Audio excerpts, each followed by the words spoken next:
Salam alaikum, man la sen Dakaroise préféré tey si premier numéro nu muy demee visa la ñuy waxtaanee pour tukki dem Europe fu mel ni France Espagne wala Italie ràcc déroulé ndànk toog jàppataan.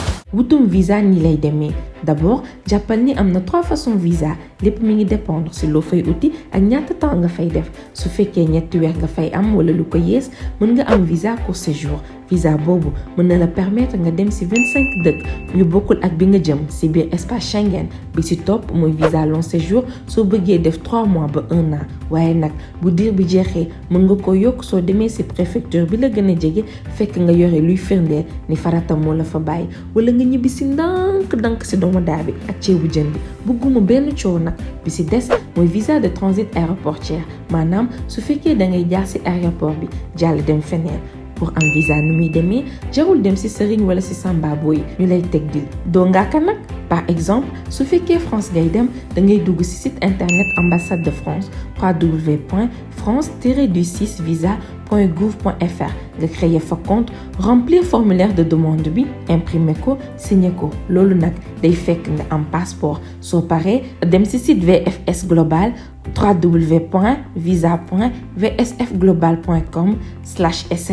www.visaglobal.com/sn/fr/fra ut fa rendez-vous dinañ la defal confirmation ci site bi nga imprimer ko rendez-vous bi nag lu mu gën a teel gën a baax bul bàyyi ba tukki bi ne këtt ni jonn ngay daw gauche ak droite waaye nag balaa ngay dem na sa kayit yépp mat maanaam kayitu rendez-vous bi nga imprimer ko passeport bu valide formulaire demande bi nga jëlee ci site ambassade bi ñaari photo d'identité liy firndeel fi ngay dëkk mën na nekk réservation hôtel wala attestation d'accueil maanaam kayit bi wane ni am nga foo dëkk ki lay dalal moo la koy defaral justificatif de revenu maanaam liy wane ni soo demee di nga am tuuti koppar booy dundee mën na nekk relevé bancaire wax nga tamit wane justificatif bi waxal tukki bi ndax ñu xam loo fay defi su fekkee liggéey la wala stage nga am invitation contrat de travail su fekkee da ngay faju nga am kayitu docteur etc.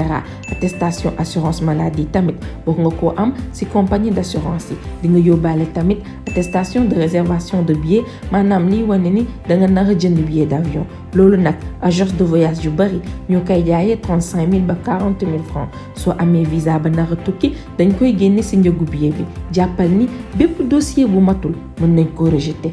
kayit yi bari na lool waaye ku bëgg akara da ngay ñeme kaani rendez-vous pour dépôt visa nu muy demee jour rendez-vous bi centre VFS Global ngay dem mi ngi nekk ci route de Ouakam bi soo jugee ville bay waaj a yegg hôpital militaire bi daf lay féetee gauche ci beneen voie bi di nga gis nit ñi di rang demande bi yow rek yaa ko mën a defal sa bopp soo demee nag di nga fay frais de service 18 500 ak frais de demande visa su fekkee France la mën nga fay environ 52 000 40 000 la woon mais dafa yokk muy 70 000 francs reçu bi ñu lay jox ci dossier bi la bokk soo déposé sa dossier ba pare ci centre VFS Global dañu koy jébbal autorité consulaire yi ñu xayma ndax sa tukki am na solo am déet pour ñu may la visa lu ci mënti am dinañ la yónnee email ak message pour ni la nga ñëw jël sa passeport soo yeggee nga xool ndax tafal nañ la visa am déet. La Dakaroise TV, 100% chic, 100% fun, 100% utile.